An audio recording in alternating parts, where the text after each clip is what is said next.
got the cornfield calm, Midwest tone, but he's spitting facts like a dog with a bone. Lanky frame, fire-haired eyes on the case, breaking down the game in the darkest place. Sports scores to murder boards, Hoosier logic cuts like swords. From Friday lights to chalked out lines, this redhead's brain rewrites the lines. Inside the Hoosier mind, where the stories twist and stats unwind. He's a legend in flannel, mic in hand, digging deep where few can stand. From touchdowns to crime scenes raw, he's got the truth in every draw. Yeah, step in if you dare to find what's brewing inside the Hoosier mind. He'll talk Pacers, Colts, or Colts on trial. Hoosier humor with a devilish smile. He's that redhead sleuth with a box of clues. Takes your headline, breaks the news. With every stat and every scream, he's painting portraits in your stream. Don't blink, he'll tie it tight. From game night wins to murder flight. Inside the Hoosier mind, where the facts hit hard and the lines are blind. He's a ginger ninja, smooth and slick, cracking cases play by play quick. From courtrooms to the hardwood floor, he digs for more than just the score. Tune in and don't rewind, you're deep now inside the Hoosier mind.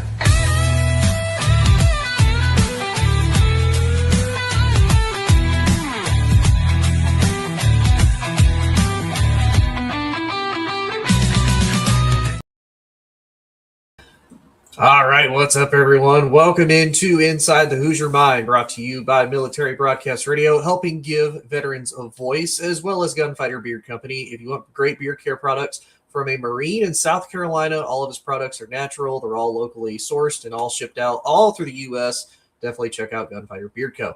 I have a very special guest. He and I have actually talked a lot. I don't think he and I have ever actually been on a show together. But he is the man behind the scenes that helps run Military Broadcast Radio, helps make it a success. He's actually taught me quite a bit as far as a little bit more of how to utilize StreamYard a little bit better, so I don't look as quite like a goober as I usually do. But he helps with quite a bit of that, and I got the pleasure of being able to finally meet him face-to-face this year, and he is technically going to be my guest of the week, if I can find that little video of the special guest of the week part. There it is. The interview of the week is brought to you by Jersey Mike's, a sub above. All right, there he is. So it took me a second. How are you? I'm good, brother. How are you? Oh, I can sit here and complain all day, but that ain't gonna help nobody. So, I figured I'd come in. You'd be serious on the sports, and I'd be a jokester like I always am. Oh, absolutely. I mean, heck, to be honest with you, that's my personality most of the time. Is if there's ever a serious situation, I'm like, oh, I got to be the guy that makes the inappropriate joke to make somebody laugh. I got to do it. I just can't help it. But man, I'm excited because we are finally in the time of year where football is back. Now, as somebody very well put it, we get a little bit of an appetizer because we have technically preseason football is already kicked off at the beginning of this month. But then we also have an appetizer as far as college football because week 0 officially kicks off on Saturday. The biggest matchup being UNC versus TCU over in Dublin, Ireland at 12 p.m. Eastern on ESPN. Then the other big Power 4 matchup is North Carolina State versus Virginia, which we'll get into. But then, of course, like all offseason and as we get closer, we have to have that last little bit of drama thrown in there as far as sports goes. Deshaun Watson, amidst all of his things, has been named quarterback number 1 to start the season for the Cleveland Browns. And then there's a little bit of an upset as far as the college football world because we have college football players returning back to college, even though they technically went pro, even if it was only for, the length of a cup of coffee, they still went pro nonetheless. Right. But let's dive into the first part that I know you're excited about, Joel. Deshaun Deshaun Watson named the starter for the Cleveland Browns amidst everything. Man, this is just, it's such a mess. This was something that was talked about all last year, who was going to be the starter for Cleveland. Deshaun was hurt. Then it was a toss-up between Shedeur and Dylan Gabriel. Now we come into this year, Shedeur, he did the best with what he could. It wasn't like he was turning anybody's heads, but it seemed like the team played better under him. Deshaun is healthy. They're paying him the money, whether he's on the roster, whether he's not on the roster. All of that money is guaranteed. The media says, no, don't start him. The fans say, don't start him. Deshaun Watson even said, don't start me. And the Browns said, you know what? This is our guy. Joel, I know you are a resident Denver Broncos fan, but you're pretty much a sports fan in general. What's your thoughts on this whole Deshaun Watson? Well, the first thing is, and just like any relationship, even in a football team, you enter the relationship the same way you exit the relationship. When he was at Houston, he thought he was going to get bypassed with all like the penalties and all the what we'll call it, the drama. Okay. Yes. And now he's in Cleveland, and he sits there and he's complaining to the fan base, which you don't ever do that. Okay. No. You sit there and complain to the fan base. Oh, okay. All right. Well, when I got hurt, when my ankles got torn up, you guys booed me. Brother, I hate to tell you, but they didn't boo you because you got hurt. They didn't boo you just because of your past.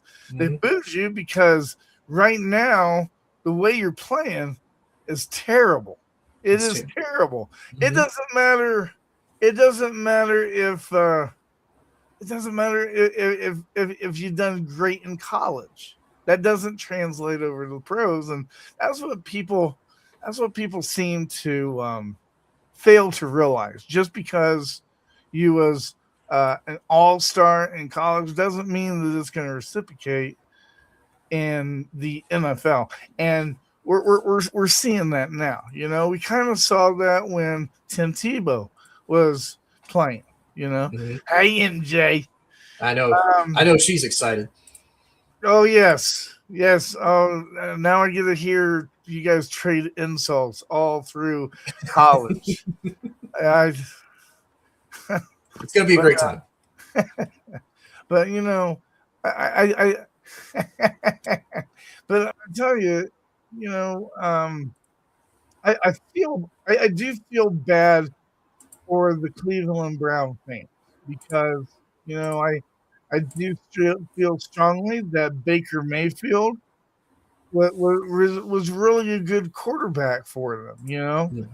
Stuff happens. The Cleveland Browns kind of stepped on their special purpose, and they keep on stepping on their special purpose, and I tell you what, one of the things that I do want to highlight, and I know this is like one of the top stories, but I think it's a huge thing to spotlight, to shed some light, that the Dallas Cowboys, they have drafted their first Navajo Indian. Like, I did not know that, but the NFL now has a Navajo player. And, the reason why I think that's such a big deal is because, it doesn't matter. It doesn't matter what you are, like minority wise. Sometimes you feel alone in a league, Yeah. And now we have this Navajo Indian that has embraced it, and I love the way he brought in the team. Saying, hey, we play as a team, we fight as a team, kind of thing. And I think it's very inspirational. Especially since till this day, the natives kind of. They kind of get the cold shoulder every once in a while. So I'm glad that this happened. But yeah, he needs to really just he needs to just be quiet and let his talk be on the field instead of being on the podium. Because you know as well as I do, nobody cares what you say; they care what you do. Yeah, and hopefully I'm not butchering his name. If I do, and anybody happens to know, please correct me. The Dallas Cowboys player who's a offensive tackle is Shiaz Pete or Pete. I don't know. It's Pete. It looks like Pete to me, but maybe it's enunciated differently. Hey, don't ask me, man. I'm Swedish chef. Have you seen my episodes? I've butchered some people's names, you know. So if I'm wrong, please feel free to correct me. Anybody in the comments can feel free to correct me, but I need you to spell it out like I'm 6, okay? When I say spell out, I mean tell me how to enunciate it. Don't just give me the letters. But no, I do agree. I think for Cleveland Browns fans, you've been stuck in this perpetual loop ever since the Cleveland Browns came back to the city as a franchise. You know, it's we're rebuilding, we're going to build back to the future, we're rebuilding, and that's not even counting the turmoil that they went through when the Baltimore Ravens took the Cleveland Browns team. Exactly. You know? Same thing that happened with the Baltimore Ravens and the Indianapolis Colts. Same thing happens, you know. But it's one of those they've been quote unquote rebuilding for so long. It's been such a struggle and such a turmoil for Browns fans. You know, it's like, okay, we've been doing this for over 30 years. At what point does the rebuild stop? Because you keep saying it's a rebuild, and it's like, oh, we're gonna just toss everything and do it again, and you never give anything enough time to sit there and establish. But you brought up the point of Baker Mayfield. I felt like when they had Kevin Stefanski, you had Baker. It's like, okay, you finally kept continuity as far as a coach and quarterback goes. Baker, you know, he's a little cocky. He's got a little swag to him. You know, he's going to trash talk. You know, he's going to have some really good performances. He's going to have some really down performances. But it seemed like he truly embodied and truly embraced Cleveland. And he kind of gave them that swagger that they were missing as far as, hey, I may not be the best quarterback, but I'm going to tell you I'm the best quarterback. And when I'm going out there, and his quote, when I feel dangerous, like everybody's in trouble. You know, the poor dude gets hurt. He tries to play through an injury like how most fans would probably want him to, as far as, hey, we need you out there to, you know, keep us competitive, to keep us relevant. You know, unfortunately, that ends up falling through, and, you know, Baker now is in Tampa as a starter.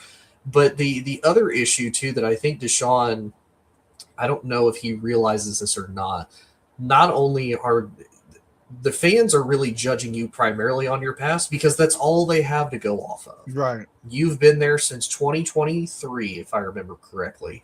You've played 19 games for them. And in the 19 games that you've played in the 3 seasons you've been there have not been good. There's little to no evidence of any type of positivity as far as, you know, quarterback play. Like if they're playing and they're losing, okay, that, you know, that's one thing. But it's not even close. I mean, they're getting absolutely destroyed. He's not there for the last year and a half as far as being available to play. So the only thing the fans have to go off of is, okay, we have crappy quarterback play, and you had a whole lot of drama in Houston as far as allegations and whatnot go. So there's not a lot for them to go off of. For sure, you know, and I tell you what, like that movie that they made, Draft Day or whatever, boy, did they describe the Cleveland Browns to this day.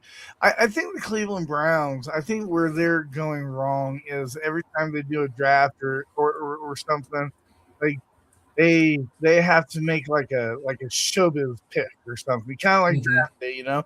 Yeah. I think their bad luck started when and it put them behind 10 or 12 years, I think, was when they picked Johnny Manziel. I mean, we remember that, you know.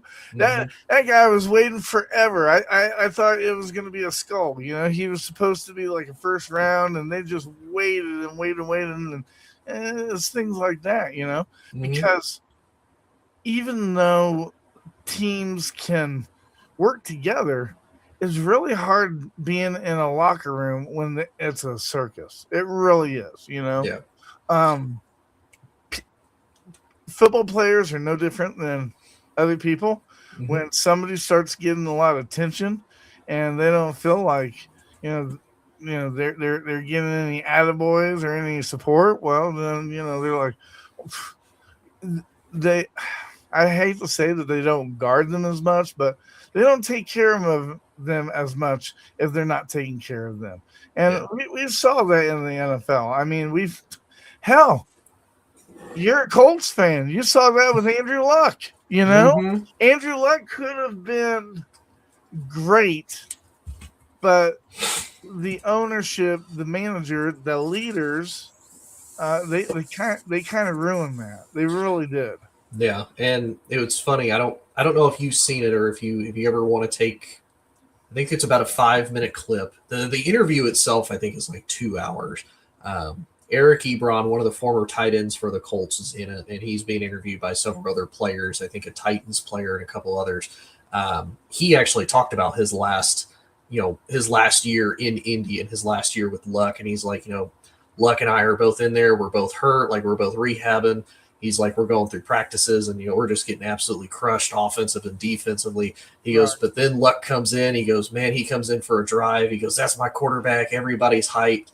And he said that it was weird too, because Luck apparently did not trust the team doctors, that apparently he hired his own medical staff to come in and evaluate him, make sure that he was good. And much to your point, for the leadership, what does that say when your star quarterback that is replacing another star quarterback in Peyton Manning? What does that say when he's like, yeah, I don't trust your medical staff and their judgment. Like, I need you to figure it out or do something different. I think that's something usual. I think that all NFL players are like that to a point, because we've seen it at the end of like their 5-year draft that they can take that extra option or whatever. I mean, the people get mad at these football players and say, oh, he's getting paid too much. Okay, well, I get that, but it's not your money. It's the NFL's money. Who cares how much he's getting paid? Is he producing? For the longest time. Yeah. Here in Denver, a really good example would be Von Miller. Von Miller has had a successful career. He's went to this place. He's went to that place, and now recently, before he went and signed with the I believe the Washington Redskins. Or was it Dallas Cowboys? I forget. Cowboys are the newest, yeah. Yeah. So before he went there, everybody here in Denver's really bad about bandwagon fans. We really are. And when he was getting ready to, come out, hey, this will probably be my last year. Everybody's like, hey, we need Von Miller. No, we don't. People don't understand that, he's not the same person that he was when he was there. There's a reason why we got rid of him. Everybody sits there and, when free agency comes, before draft, and we get this player and we get this player. I forget what player it was. And I met him as a person, but he was really good. He was a 49er, and he went over to the Denver Broncos. He played in a game in the Super Bowl. He caught one pass, and it was the only pass I've ever seen in the Super Bowl that went negative 8 yards. This is supposed to be an excellent receiver. But see, the thing is just because they're an excellent receiver here doesn't mean they're going to be an excellent receiver there. And I think people fail to realize it. It's kind of like going to Walmart. You'd think that the vegetable aisle is here at Walmart, but all Walmarts are different. So it takes a while for them to, accommodate, where the locker room is, where football field is, where the training room is. Some people that might not be a big deal, but for football players, especially in the NFL, that's a huge deal, especially those that are very, very superstitious. Yes. I know a football player that never changed his boxers for the whole season because they were winning. Okay, so they're very superstitious. Hey, most fans usually are too. It was like when I would watch football, it's like there were some seasons it was like if I watch the game, they would win. If I don't watch the game, they'll win. And I'm like, well, I guess I'm not watching their games this year. But no, I do think there comes a point with a lot of fans, and you have to realize at the end of the day, all of these organizations is a business. Like they are in it to make money. Right. And everybody wants these players to take like a hometown discount and stuff like that. But it's like, you wouldn't take a discount if you at your job, Nope. It's like telling somebody that's expecting to have like $25 or $26 an hour. You go to them and say, "Hey, we want you back, but we're going to give you $15 an hour. Mm-hmm. Congratulations, you've been promoted." Yep. That kind of thing, It's like we can't fault them for that. No, and part of it's the nostalgia and that too. It's like, for Von Miller, you think about it, he's towards the end of his career. Oh yeah. It's like he's going to try to get every little bit and every dime penny that he can get, and I don't blame him, because it's like, and not saying he can't potentially have another career successfully if he wants to go into like broadcasting or color commentary or whatever path he decides to go to, he'll be successful. But nonetheless, though, it's like, hey, while I still can and while I can still do it playing the game that I grew up playing and that I love, I'm absolutely going to do it. But no, I mean, I do agree, and it will be interesting to see how how Cleveland handles this whole Deshaun situation, because for him, he's already got his money. Like they're already set and solid as far as that goes. But to kind of bring up to your point, though, as far as guys trying to get as much as they can as far as money goes, there's been a huge stink in the football world, especially in college football, about college players returning back to college from the pros, especially in the preseason. Now, the two players that have been in the news most recently, both ironically former Ole Miss players by my LSU Tigers head coach Lane Kiffin, Xavier Harris and Daquan Wright, both were on preseason rosters. I believe it is Daquan Wright is he's going to clear waivers as of Wednesday if no team picks him up. And then if he does, he will be able to go back to LSU to play football after technically being on a preseason roster, playing in the preseason and going back to college. Now, I do want to say, because a lot of people have kind of made a stink about this, the Big Ten even announced that they were going to pass the bill, and they ended up passing it a short bit ago. Basically, any player that goes to the NFL, whether it's draft, whether it's preseason, whatever the case may be, they're not allowed to return back to college football, at least in the Big Ten. And I do want to clarify something on this, is that this rule, this whole entire situation only applies football-wise to like 16 guys. It's like 100 athletes across sports, like all across college athletics. But football-wise, it's only like 16 guys. And basically, this comes from the class of 2022. They kind of feel slighted that basically the COVID class, and I believe 2021, they get the extra year because of COVID. They got an extra year, a couple years to be able to play football, college football a little bit longer. And then they, of course, passed the rule starting, I can't remember when the rule officially starts. I believe it's 2023 is when it starts. That basically once you come into college football, you only have 5 years maximum play. Basically, the oldest age you can be coming out of college football is 24. So they're a little bit peeved that, hey, we're kind of that middle child that isn't getting the exception to the rule. So there's been a few courts in Colorado. There's been a court in Louisiana. All of them have basically filed temporary restraining orders against the NCAA to say, hey, we believe that we should be able to play. Judges have signed off on it, so therefore these guys are able to come back to college football. Now, Joel, I don't know how much college football you watch, but at least from your perspective, though, there's kind of this unwritten rule that once you go pro, you don't come back to college. No matter how good you were, no matter how much fans might want you to come back, you just can't do it.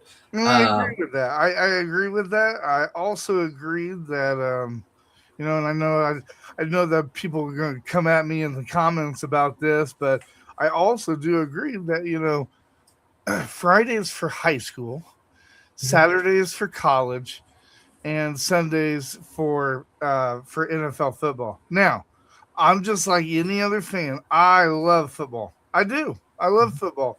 Do I like football on Mondays? Hell yeah. Do I like footballs on Thursdays? Hell yeah. Do I like Thursday? Do I like Sunday football? Hell yeah. I love all that. But even though I like it, I can tell you that the quality of the football performing since they started all these different days and ever since they started,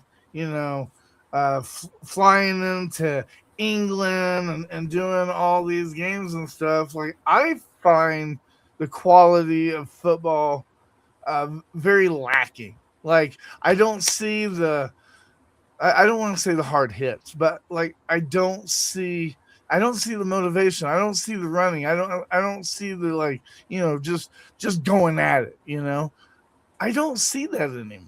I really don't. I think the one even the Denver Broncos, like unless they're ahead a bunch of touchdowns, like I don't see any like woo kind of plays and stuff. Mm-hmm. And I really do feel that Thursday night football has watered down the NFL to a certain bit, Yeah. And if they want to do overseas football, that's fine. That's what I thought. Like, the UFL, AFL, XFL, whatever you want to call it. Mm-hmm. That's what I thought they were for. They were for kind of like a summer camp. Mm-hmm. Learning to be a pro kind of thing. Mm-hmm. But a lot of things have changed. And I know the big thing that they changed it was last year. Big thing that they changed was the way the kickoffs were. Oh yeah. Mm-hmm. And this is what I don't like about that, Tony. I don't like that they keep changing the NFL rules. Like, you should have rules for high school, and those rules should trickle down up to the NFL. There shouldn't be any rule change. I mean, we're still kicking off regular at high school, and then when you go to pro, it's like, what the hell's this? Mm-hmm. They keep changing the football game, and I really like the Leatherheads. I really like that form of football, but they keep changing it. They keep changing the finesse of it. Mm-hmm. And it's just not as entertaining. Yeah, and I don't disagree. And I think for part of this too is, the UFL and whatnot. Like you said, I think it's good for a good in between. And some people may agree with this, some may not, and hopefully nobody takes offense to it. I kind of see football as like a drug.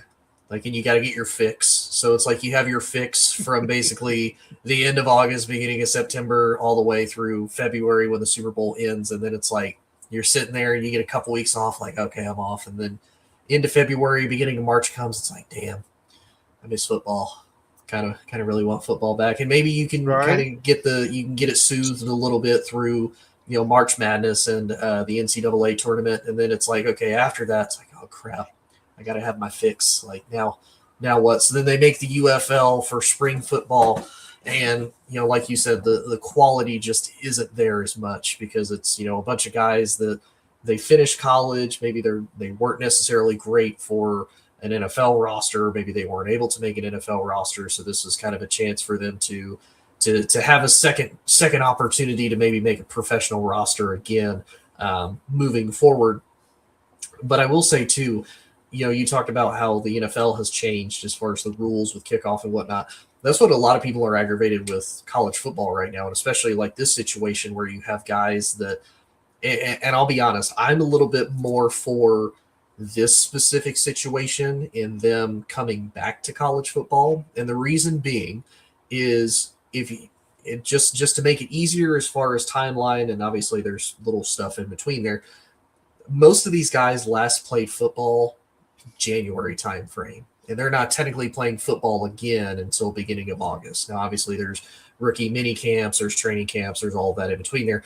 But let's just say, for the sake of argument's purposes, it's only 6 months removed from playing college football. Now, if they had been in the NFL like 2 years and then they try to come back, like, no, you you've already moved on. Like you just got to take the loss. Like your college days are behind you. You're in the pros. You got to move forward with what you got. Well, hell, we're not even doing physical activity, but when we broadcast, Tony, if we take a day off from like 2 broadcasts, or we're gone for like 2 weeks, like you're rusty. You're like, I forgot to do this or something. You have to do a repetition, and I mean it's the same thing in the NFL.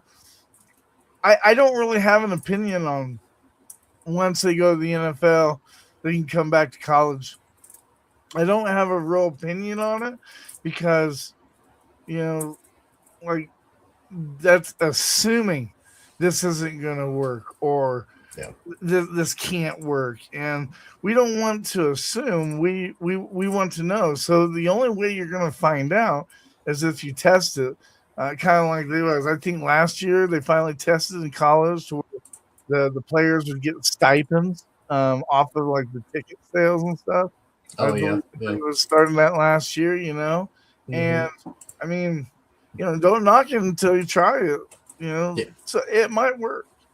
Well, and I think for a lot of people too, they don't like how much college football has changed because, again, I don't know how much you follow college football. College football is a very tradition-based sport. Like, for the longest time, conferences were primarily based off of geography. So it was like the Atlantic Coast Conference, the ACC, is like primarily everybody's on the East Coast, but now they've added California and Stanford all the way over on the West Coast. And it's like, wait a minute, they don't belong in the ACC. Or like, the Big Ten, is primarily a Midwestern conference, but now they have Maryland and Rutgers on the East Coast, but then they also have Oregon, Washington, and then Southern California. It's like, wait a minute, no. This doesn't make any sense.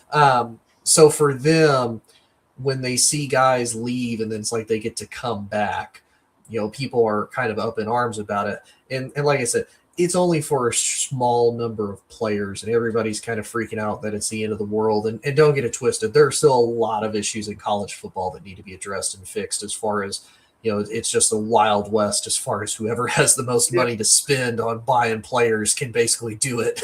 And there's nothing you can do to stop it. And, you was asking me, like, you don't know how much I follow college football. Like, hey, I used to follow college football religiously when I was in high school. Like, the big team, of course, in Indiana, Notre Dame, like that. That's the cream of the crop. And I lost a lot of respect for college that year. I believe Lou Holtz had just exited as coach, and it was a new coach. And Notre Dame, like they lost every game. They were like 2-12 or something like that, but they still got the chance to go to the bowl. And it's like, wait a minute, hold up. You're telling me that these guys don't even have a winning team, and you guys are sending them to the bowl because they can bring in money. And ever since then, like I can't watch football. And if I'm not mistaken, last year that same situation came down the line for what was it? Was it Alabama? Miami in Notre Miami. Dame. Okay, Miami. yeah, Yep. Miami. Yep. So that's what I mean. Like they need to have something organized or something kind of like the NFL. Because that shit won't fly in the NFL. Why is it flying in college? But again, we keep changing rules in the football era, and we're still kicking off regular in high school and college. Yeah, the kickoff's the same in college too. That's what I mean. So just I don't like it. I kind of blame it all on Roger Goodell, because Roger Goodell, he's not acting like a commissioner for the football league. He's acting like a pimp when it comes to the teams and stuff. How can I get the top dollar? That's how it is.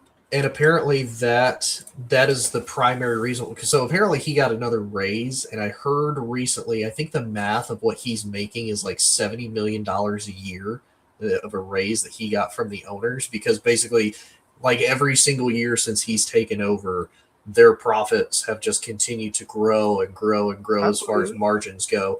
So I mean, yeah, he absolutely runs it. I will say he's not as, because I am not a fan of Goodell either. I've not been a fan of him for a long time. Who likes Goodell? Like who? The owners do. There's like 32 owners that like him because they keep keeping him.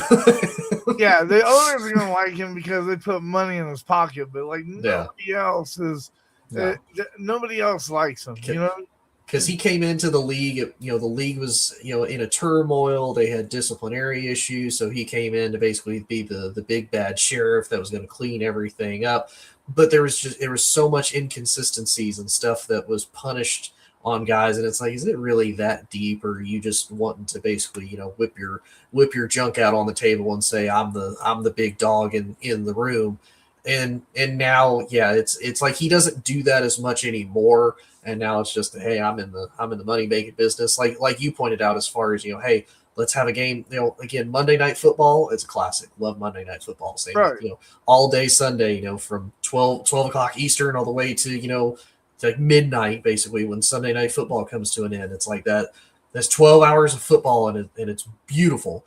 Yeah. But then, like you said, it's like Thursday Night Football, and especially, they even started pointing it out on the internet and Amazon, and you can even hear it in the color commentator's voice. It's like, oh, hey, Thursday Night Football game. We have the 1-10 Titans versus like the 1-10 Jaguars. It's like, oh yeah, this is a crap game that nobody wants to watch. But then, like you said too, they're doing it overseas, and they're getting great pops from overseas. But here's the thing I think they need to realize is you're getting those pops overseas because it doesn't happen very often, because they're not used to that. Exactly. And it's like anything, the more you do it, the less it's going to be like, like it was cool like 5 years ago when you would come here every, only once or twice a year. Now you come here every other game. And they're not thinking about the players, just take a Hall of Famer like Emmitt Smith. Okay. Mm-hmm. Emmitt Smith, he played, I think, 9, 10, 11 years as a running back. Mm-hmm. Hall of Fame, right? Yep. You're lucky if you have a running back now that goes over 5 years. Yep. Because of the game increase, because of the Thursday night games, mm-hmm. because of overseas, and the traveling.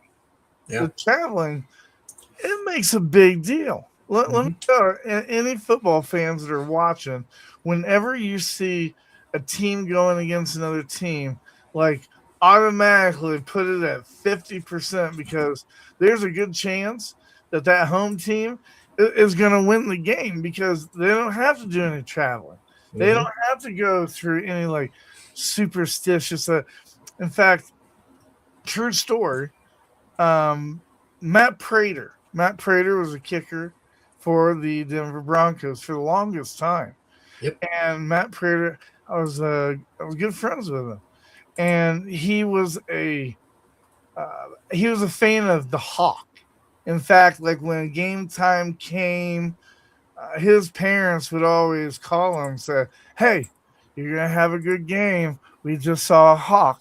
They used to do that every single time. He used to have hawks and stuff on his locker, on his necklace. That's why you always saw that necklace around him.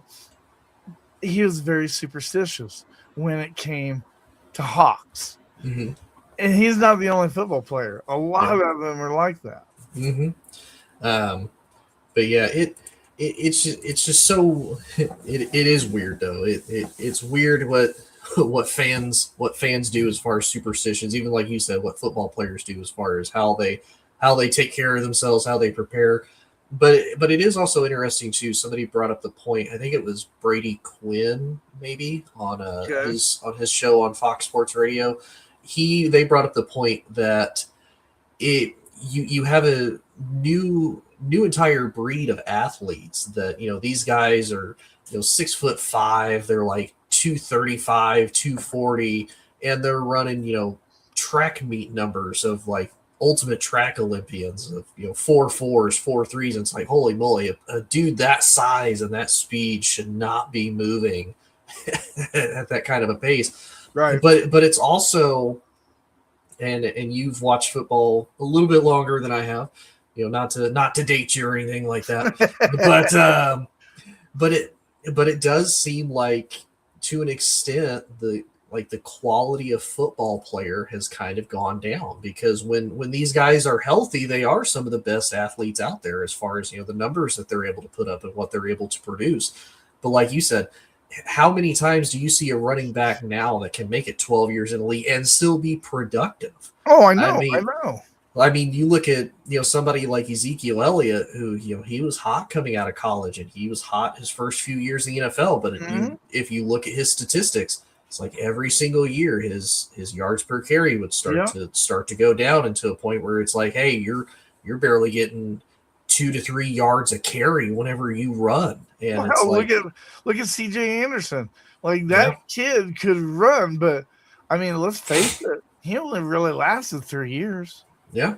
And Absolutely. he had a huge loads of concussions, and hey, the NFL has changed the rules to, help concussions. How about we, instead of changing rules, how about we invest more in the training and, playing safe and different things like that, Mm-hmm. And that's one thing exactly when, we're talking about, the high school rules are different than the NFL rules, Mm-hmm. If you're used to rec marching 10 miles and you go 20 miles, it's going to take a little bit longer. Mm-hmm. Absolutely.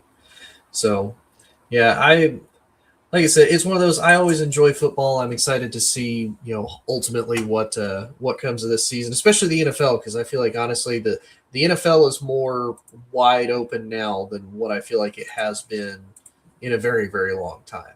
Because I'm interested to see how Indiana University bounces back this year now that they lost their quarterback, and I'm especially interested in seeing. I can't pronounce his name. Go figure. But he was drafted to the Raiders. Fernando Mendoza. Yeah. I'm interested to see how he does. I really am. Every time he talks, he sounds like a very positive player. Has a little bit of a sense of humor. I wouldn't say he's cocky. I would say he's confident, and I would say that he's pretty humble. But I'm interested to seeing how some of these guys, come out playing.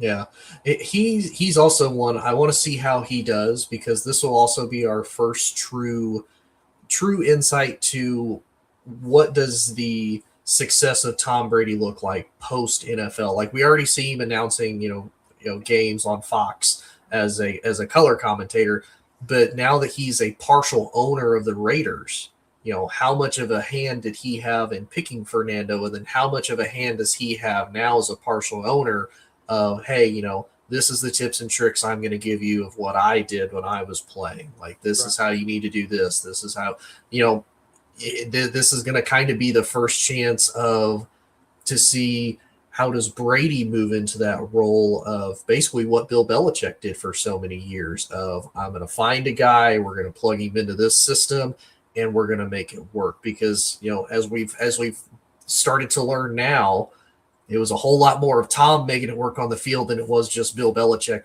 picking the players, especially considering Tom was able to have more success after he left, and Bill has kind of since fallen off. But I'm glad you brought that up, because two teams that actually tie in with this, North Carolina, who is now coached by Bill Belichick, as well as they take on TCU in Dublin, Ireland on Saturday on ESPN at 12 p.m. Eastern.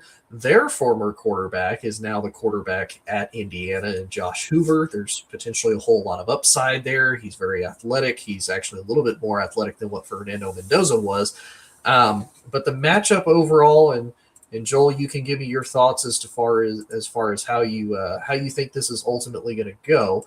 But as of right now, is Belichick's girlfriend going to be on on the field, because if she's going to be on the field, then that could possibly be a distraction. And I think that's one of the reasons why Belichick wasn't very good last year as a coach. I mean, you got to remember, Belichick is the first coach to get traded by the Cleveland Browns.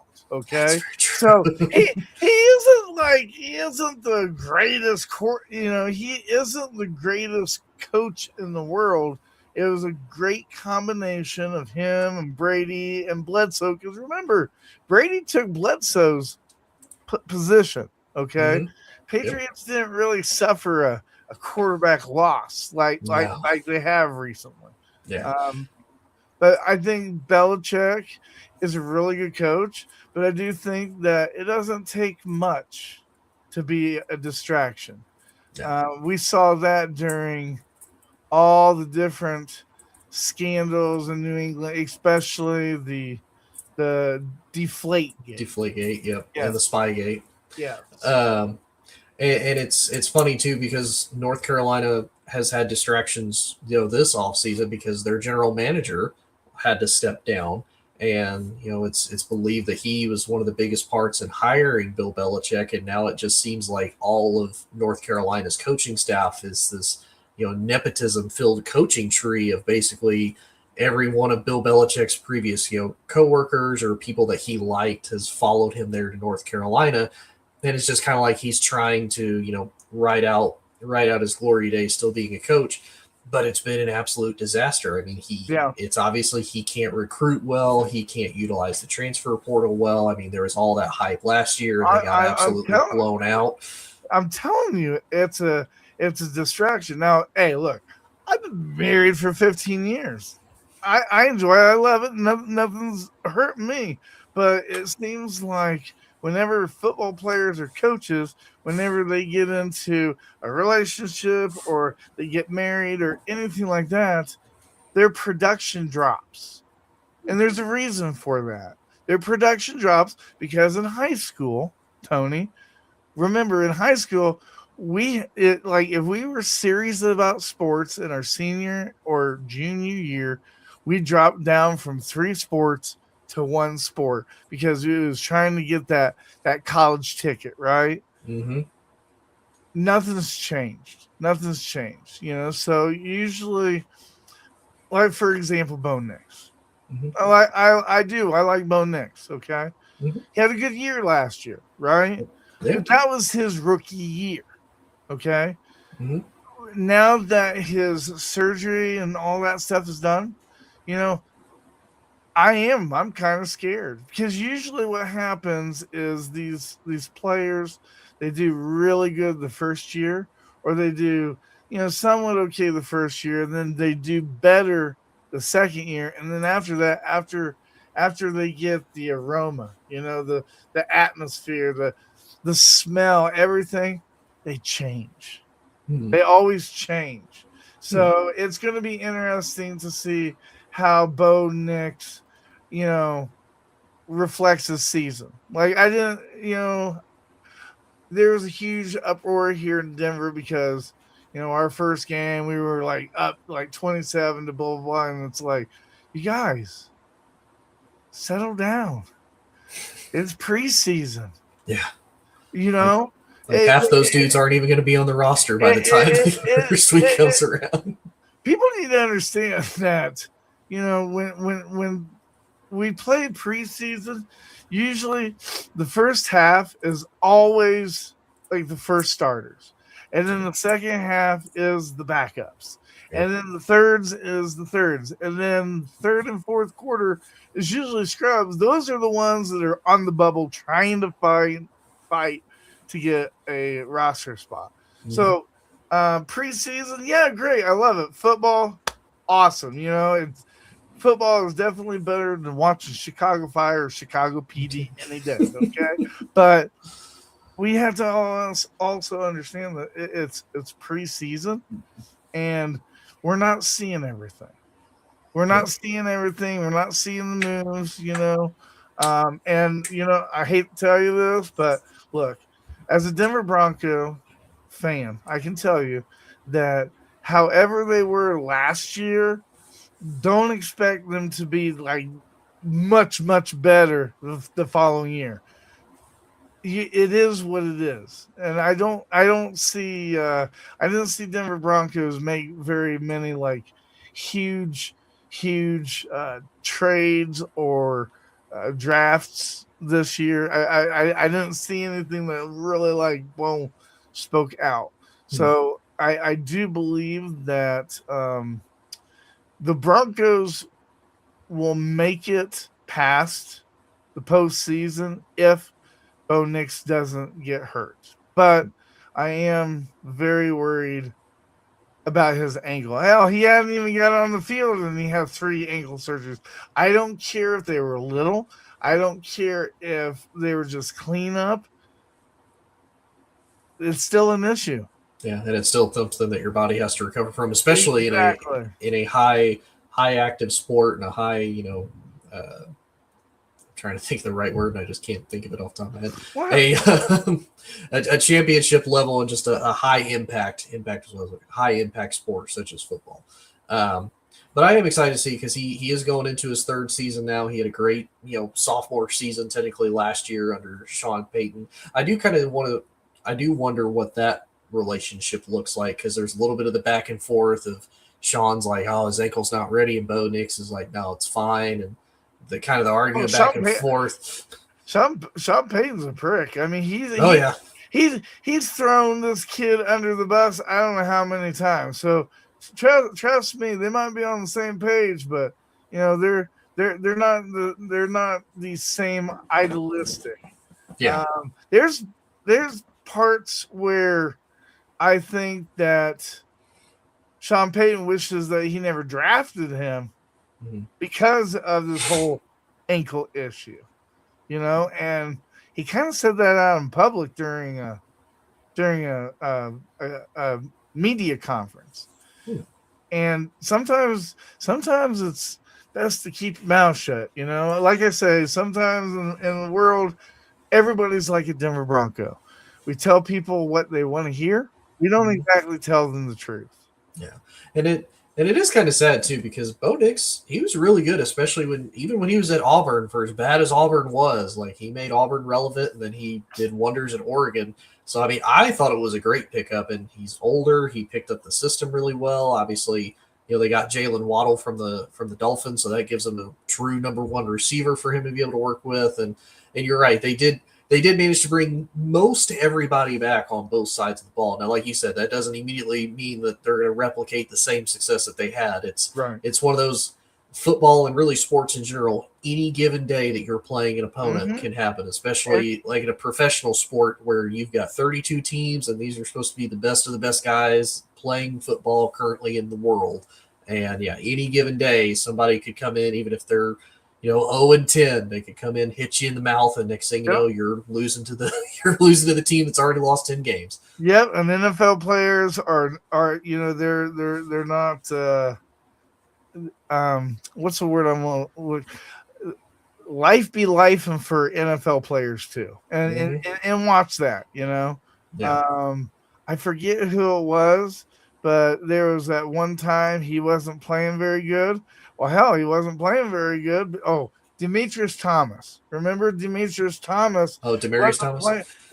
He wasn't playing very good because his mom was in jail and they were getting ready to pardon her. And and he wanted her to come and watch, and we got to remember that even though these football players are, ultimate athletes, life be life and too.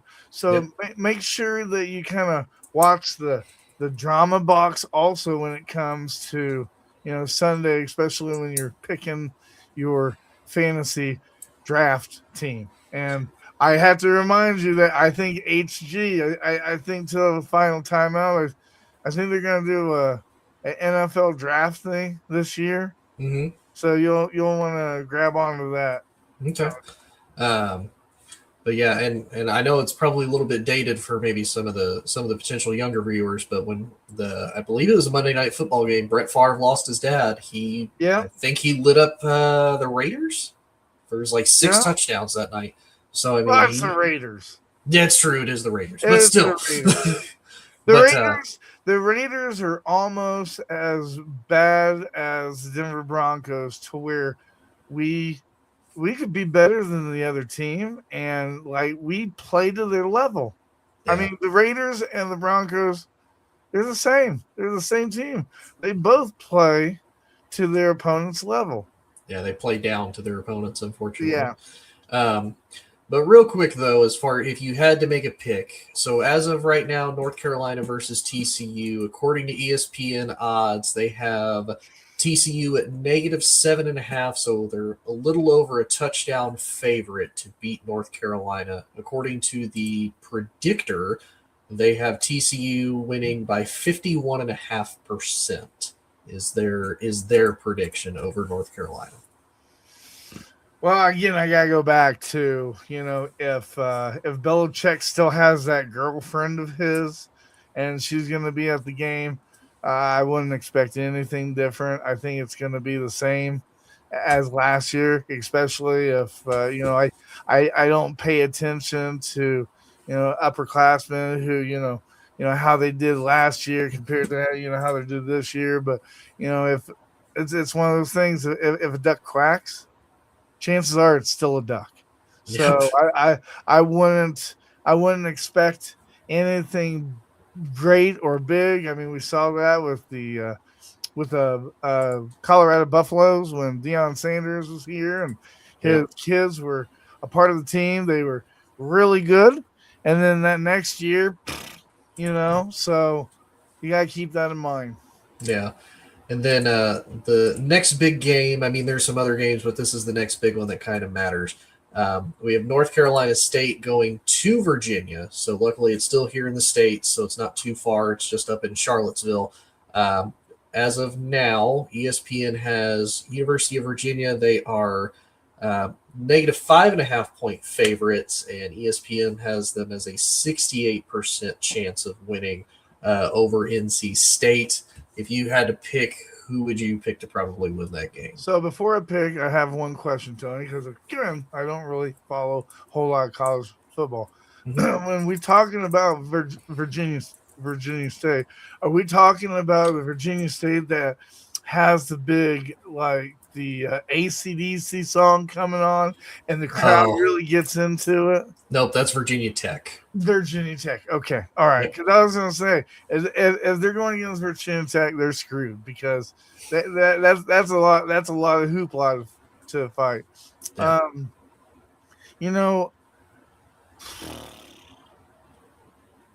Virginia is the home. Yep. They're at home. They were just in the ACC championship game last year. I think they are coming off of a pretty decent season. Now, I know we talked about it, previous season doesn't necessarily matter, but they did do really well last year. So they still have momentum. They still have momentum, and it's a home game. I would probably take them by at least a field goal. Yeah, they finished 11-3 last year, including their bowl win. So I mean, they did really well last year, especially considering they were kind of one of those teams that nobody really expected them to, I guess, do much, and they just kind of quietly kept on chugging, and lo and behold, they're there.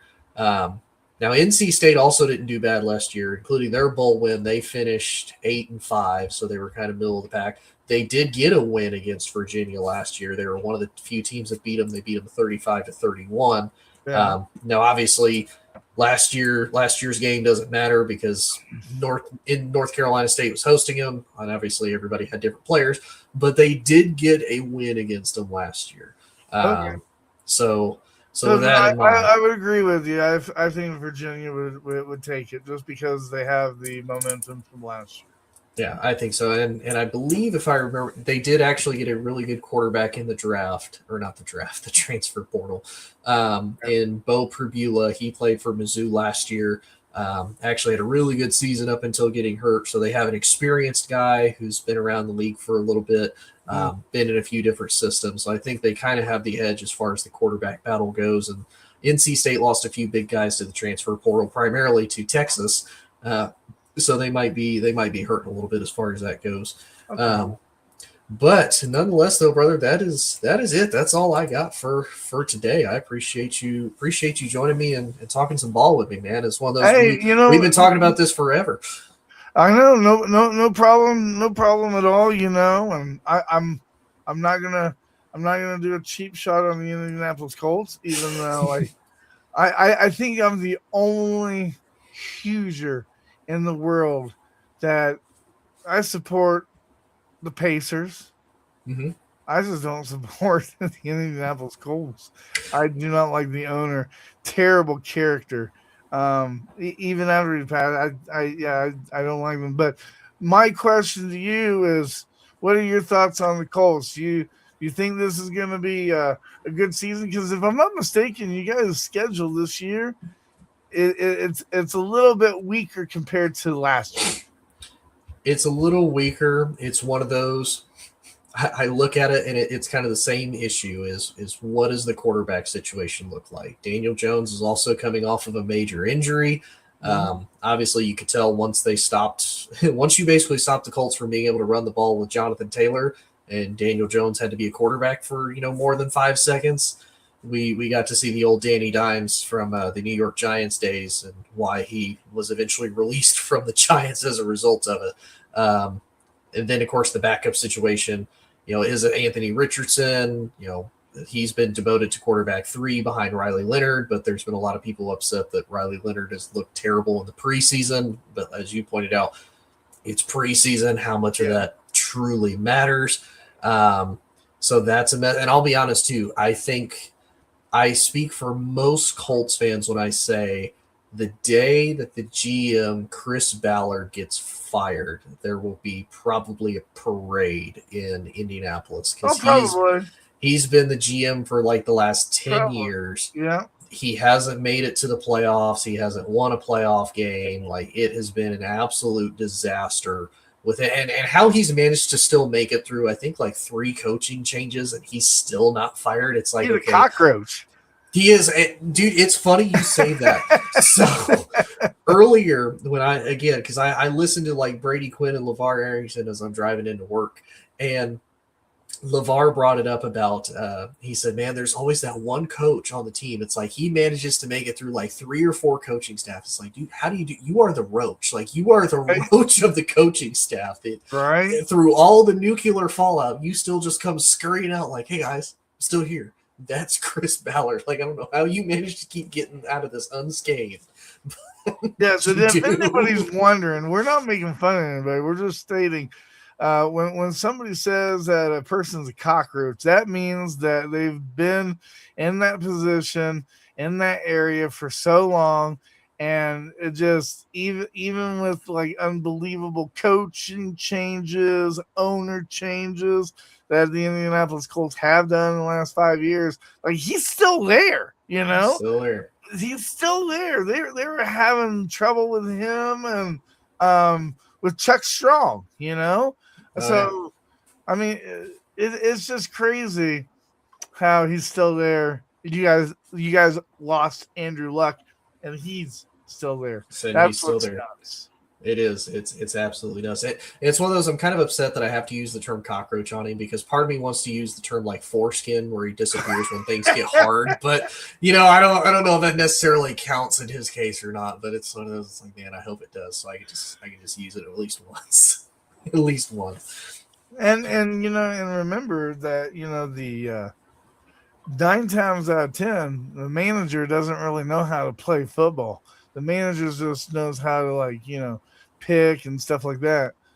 That's why you have to give it a little bit of a grain of salt. Because one thing that I don't think he does is with a football team, you want to build outside to inside. You want to build around the quarterback. And the Indianapolis Colts, you think that they would have learned with Manning because they didn't, even though Manning was great for the Indianapolis Colts and he was amazing for the Denver Broncos, I do think that the culture of how they create the team, how they recruit the team, how they place the team, I do think, he especially like Andrew Luck, being him and Manny, they're kind of like coaches, on the chessboard.